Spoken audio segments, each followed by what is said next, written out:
Baik, bismillah. Kita awali dengan kecerdasan emosi. Saya awali dengan dongeng saja ya, kalian biar senang. Ben yang ngantuk tambah ngantuk. Ada beberapa cerita yang saya suka, yang biasanya dipakai orang untuk mengilustrasikan pentingnya emosi dalam hidup.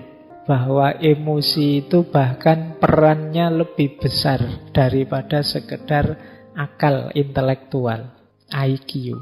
Cerita pertama biasanya cerita tentang yang dipakai untuk menjelaskan kecerdasan emosi ini, cerita tentang seorang mahasiswa. Jadi ada cerita seorang mahasiswa yang di barat cerdasnya luar biasa. Mahasiswa ini mungkin IPK-nya sudah perfect 4, berarti nilainya A terus.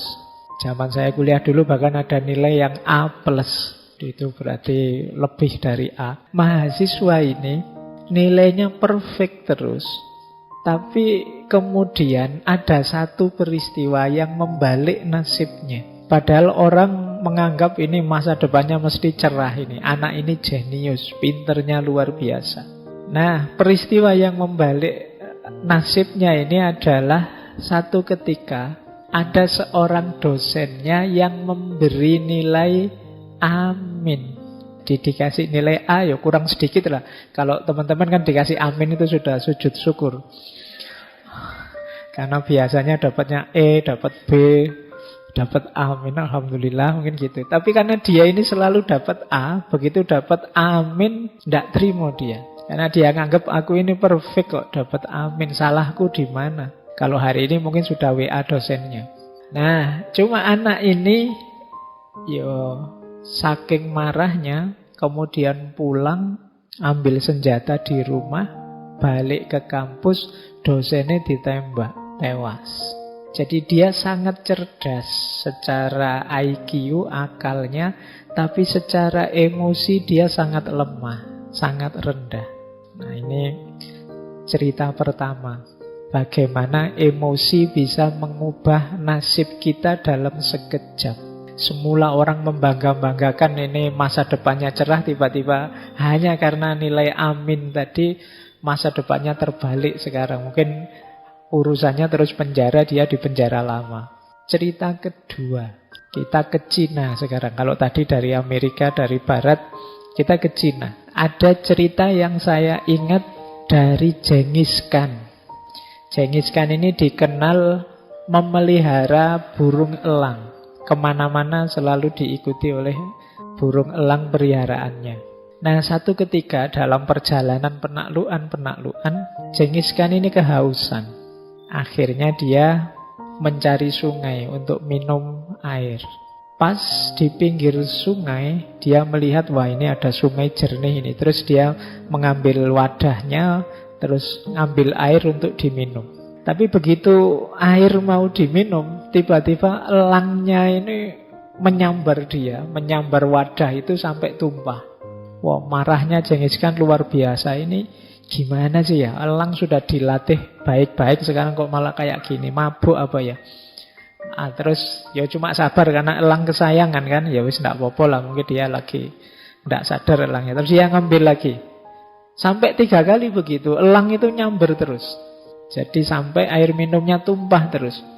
Saking jengkel ya, akhirnya wah ini ndak bisa dibiarkan, ini melecehkan seorang Genghis Khan. Jadi akhirnya yang keempat dia ambil air sambil ancang-ancang pegang pedangnya. Begitu benar dia ngambil air, elangnya menyambar, disikat elang itu dengan pedangnya, mental, elangnya tewas, tempat airnya juga mental ke dalam air.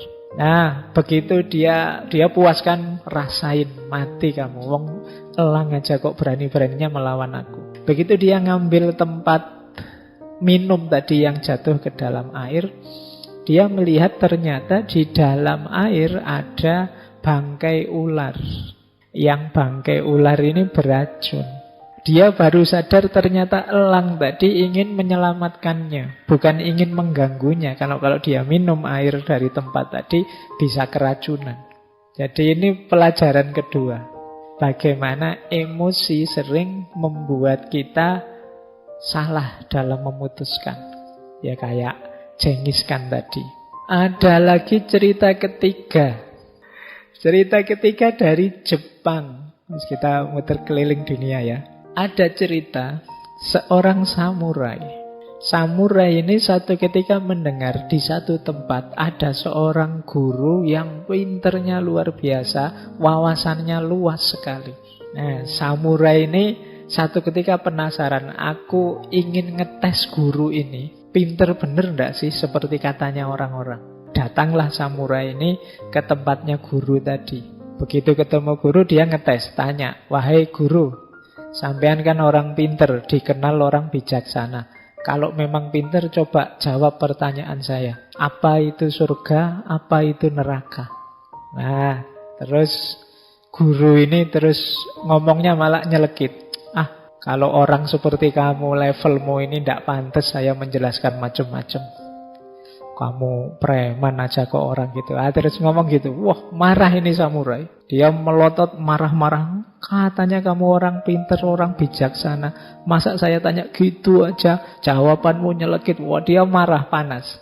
Terus kata gurunya, nah ini namanya neraka.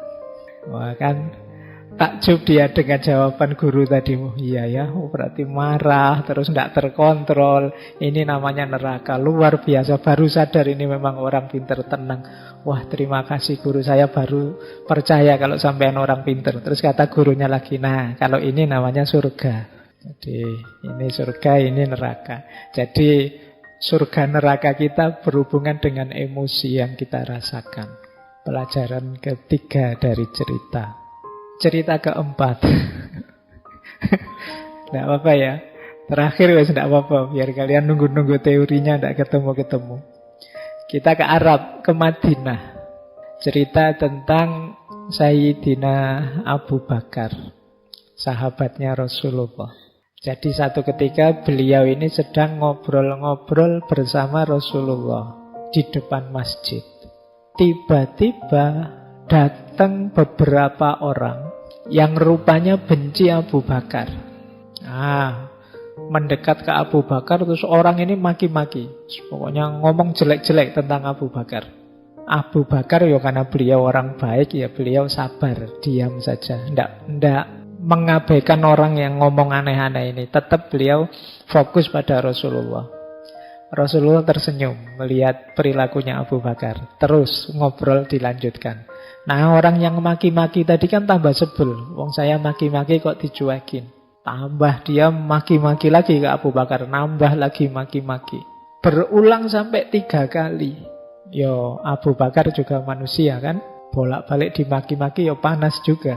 Akhirnya Abu Bakar mungkin saking jengkelnya jawab akhirnya. Jadi tidak diam saja. Bales maki-maki juga. Nah, begitu Abu Bakar balas maki-maki, Rasulullah yang tadi tersenyum, terus berdiri, terus pergi.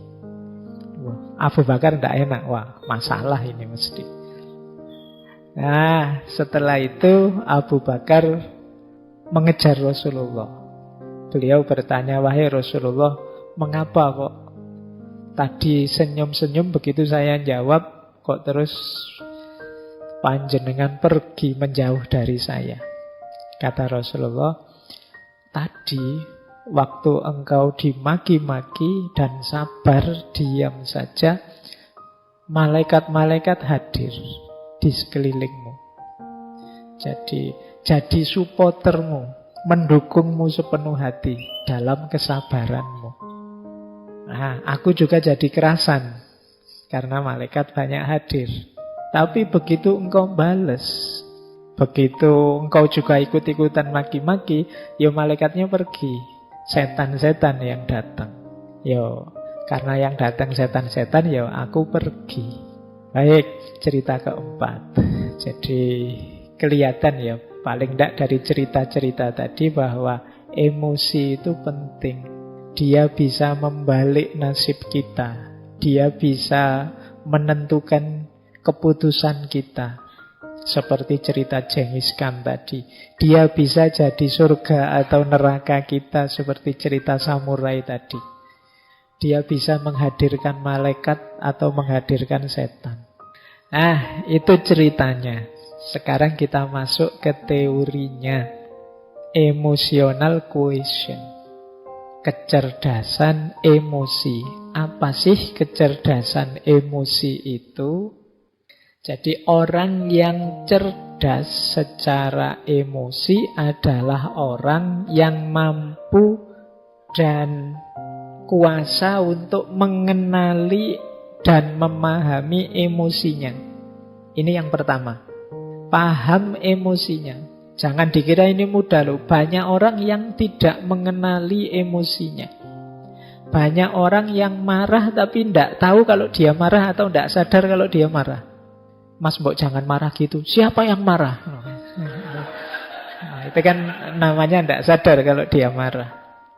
Orang yang cerdas emosi itu bisa menjelaskan dirinya. Dia paham dirinya. Ini saya sedang marah ini. Saya sedang gembira ini. Saya sedang sedih ini. Kan banyak orang yang menyangkal emosinya sendiri. Wah, kamu jatuh cinta ya? Enggak, katanya siapa. Tapi tiap hari stalking, lihat Facebooknya, lihat. Jadi paham emosinya dan bisa menggunakannya secara pas. Baik untuk membereskan dirinya maupun saat berhubungan dengan orang lain. Ini namanya cerdas secara emosi. Diri sendiri dan yang lain. Karena nanti ada kalanya orang itu bagus untuk dirinya sendiri, tidak bagus untuk orang lain. Atau sebaliknya. Bagus untuk orang lain, tidak bagus untuk dirinya sendiri. Kalau dalam etika filsafat itu orang yang bagus untuk dirinya sendiri tapi buruk untuk yang lain namanya orang egois. Ada orang yang mengorbankan dirinya untuk orang lain, berarti kan bagus untuk orang lain tapi jelek untuk dirinya, namanya orang altruis. Jadi, orang cerdas emosi itu imbang. Ya baik buat dirinya, baik juga buat orang lain. Dan dia paham tentang emosi-emosi yang ada dalam dirinya. Baik, kita masuk ke sini ya. Bedanya apa sih IQ sama EQ? Kalau teman-teman tes-tes di mana-mana kan biasanya ada TPA. Itu kan kebanyakan menguji IQ kita. Kalau IQ, ya titik beratnya pada logika, analisis, dan relatif permanen. Jadi tingkat kecerdasan kalau aspek IQ ini relatif. Makanya ketika diukur bisa, IQ-nya sekian, IQ-nya sekian. Itu bisa karena relatif permanen. Nah, beda dengan emotional quotient. Beda dengan kecerdasan emosi. Kalau kecerdasan emosi ini tidak paket, tidak harga mati. Dia bisa dipelajari, bisa dikembangkan. Jadi, Pak, saya emosinya sudah terlanjur pemarah ya Pak. Ya sudah, berarti saya sudah kayak gini. Tidak ada paket jadi. Kalau emosi, dia bisa dibiasakan. Saya orangnya memang cengenges-cengenges gini Pak. Ya sudah paket dari sana misalnya. Tidak ada paket kalau emosi. Kalian bisa jadi orang pemarah, bisa jadi orang penyabar kalau mau. Ya kalau tidak mau ya terkecuali. Tapi kalau mau pasti bisa. Pak, saya itu tidak telaten yang gitu-gitu. Kalau mau pasti bisa. Telaten itu bisa dilatih. Jadi kalau urusan emosi bisa kita kendalikan. Dan jangan khawatir kalau katanya Goleman malah bisa lebih 80% kesuksesan hidup itu ditentukan oleh emotional quotient, kecerdasan emosi. IQ hanya sekitar 4%. Nah, jadi ini bedanya IQ dan EQ. Emosi dianggap jauh lebih penting. Meskipun di situ saya tulis 40%. Karena dari banyak buku itu macam-macam. Yang sangat senang yang menyebutnya 80 ke atas. Tapi ada yang 40, ada yang 60. Ya kita ambil 40 lah ya. Tapi itu kan sudah besar. Jadi 40% dari hidup itu sudah luar biasa. Karena nanti masih ada spiritual, masih ada multiple quotient yang itu membuat 40 itu sudah sangat besar. Jadi emosi penting dibandingkan kadar kepintaran kita. Ya seperti tadi ada anak yang pinternya luar biasa tapi hidupnya terbalik dalam satu seketika ketika salah mengambil keputusan dipengaruhi oleh emosi. Kadang-kadang kan kita waktu terpengaruh emosi melakukan sesuatu dan kita sesali selamanya. Kenapa emosi ini penting? Nah, saya lanjut. Semoga tidak ada yang tersinggung. Jadi ada yang emosinya rendah, kecerdasan emosi rendah, dan ada yang kecerdasan emosinya tinggi. Orang yang kecerdasan emosinya rendah, antara lain, ini saya tidak bilang semua, cirinya adalah yang pertama, cenderung mencari kesalahan pada orang lain. Kalau dia merasa tidak nyaman secara emosi, selalu mencari kambing hitam. Siapa ya yang membuat aku gelisah? Siapa yang membuat aku ruwet kayak gini? Selalu mencari keluar.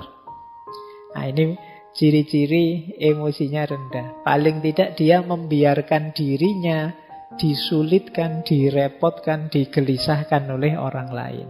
Berarti dia tidak mampu mengontrol dirinya. Seperti kemarin-kemarin kan sering kita bilang bahwa kamu itu sakit hati atau tidak tergantung dirimu, tidak tergantung orang lain. Kalau ada orang lain kok bisa membuatmu segelisah itu, ya salahmu sendiri, kamu mau digelisahkan oleh dia. Nah, jadi cenderung menyalahkan orang lain. Yang kedua, tidak mampu mengungkapkan perasaan. Seneng tapi tidak berani mengungkapkan bahwa aku suka.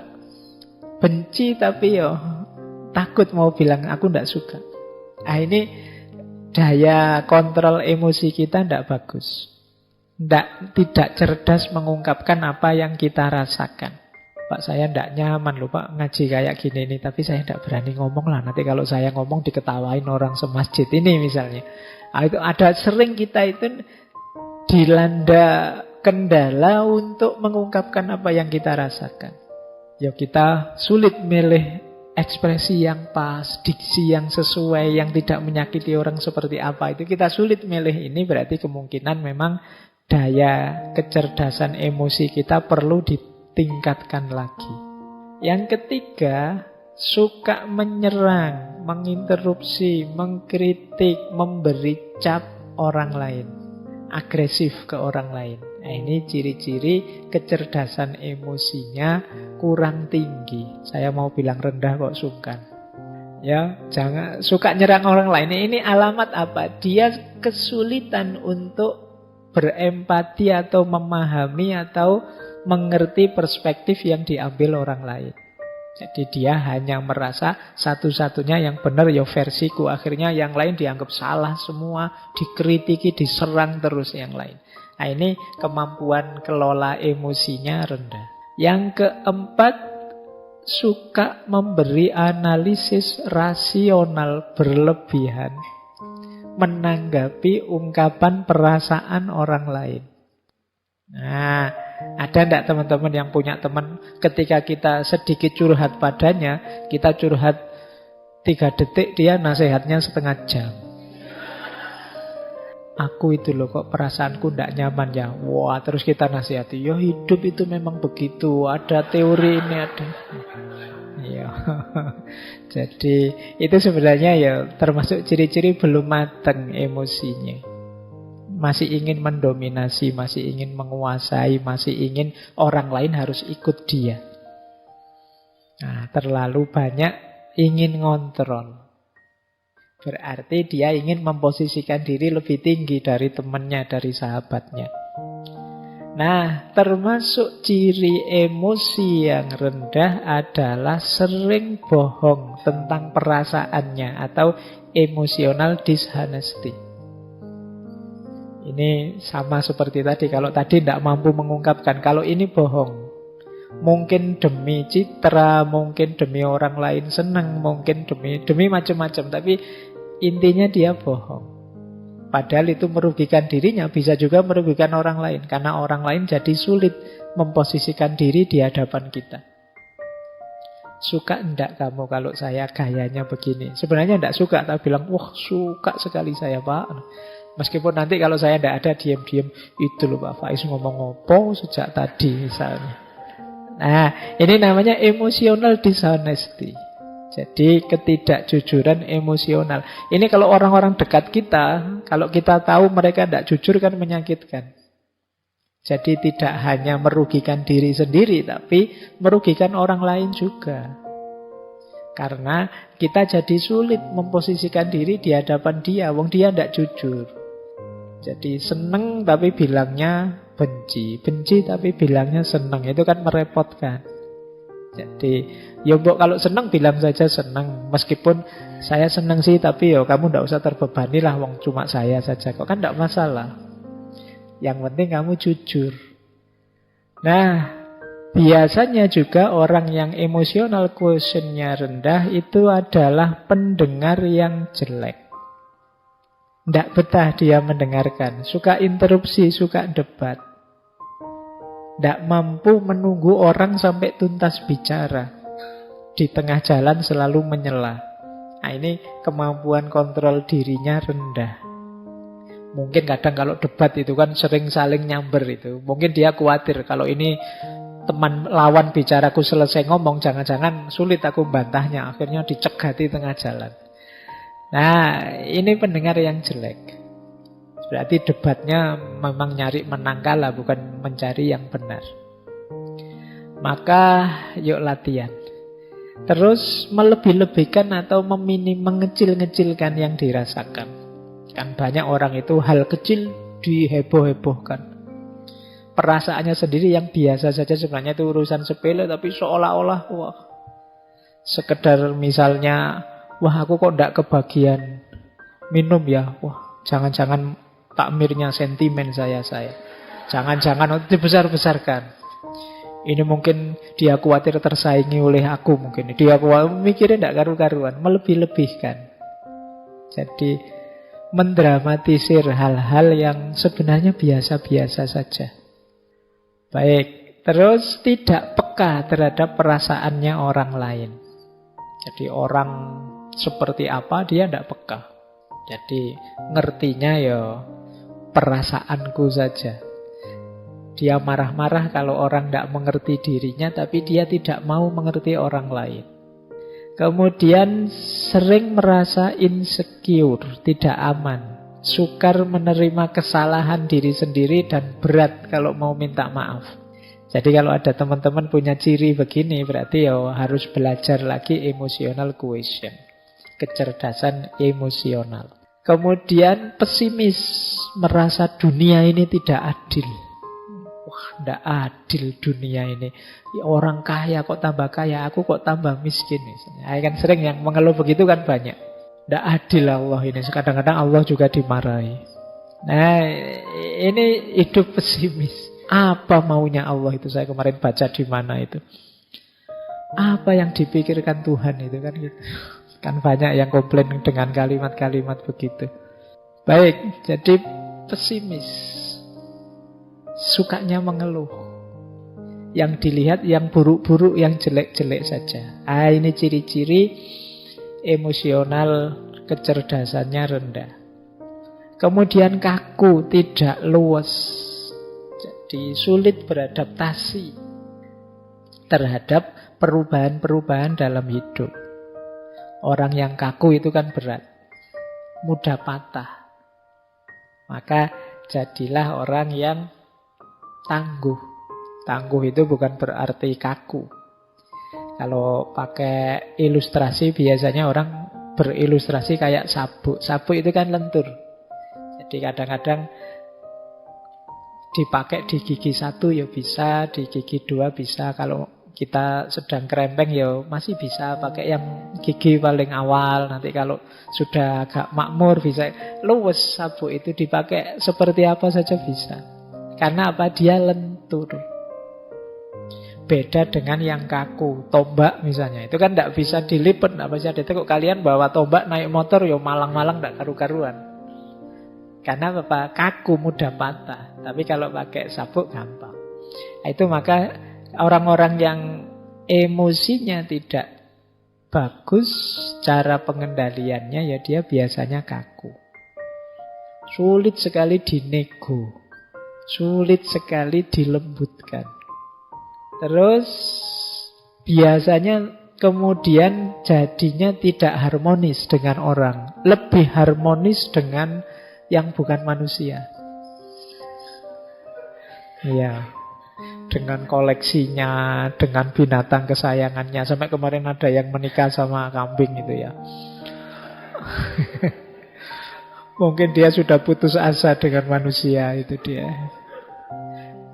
Jadi kenapa ada orang putus asa dengan orang lain? Karena dia sendiri sulit membangun relasi yang harmonis dengan orang lain. Dia menyangkal fakta bahwa kita ini makhluk sosial yang tidak bisa hidup sendiri. Nah, jadi itu di antara ciri. Kalau ada orang kok lebih sayang dengan motornya, dengan mobilnya daripada keluarganya, anaknya, istrinya, itu kemungkinan ada masalah dalam relasi. Terus puas kalau bisa menghina orang lain, mengalahkan orang lain. Kadang-kadang dibela-belain dengan bikin hoax, bikin kebohongan. Yang penting musuhku kalah.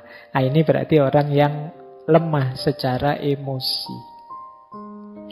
Kebalikannya kalau orang yang kecerdasan emosinya tinggi, itu ya kebalikan ciri-ciri tadi. Dia tidak takut mengungkapkan apa yang dirasakan. Kalau iya bilang iya, kalau tidak bilang tidak. Kemudian tidak didominasi oleh perasaannya. Orang bisa takut manusiawi, tapi jangan didominasi oleh rasa takut.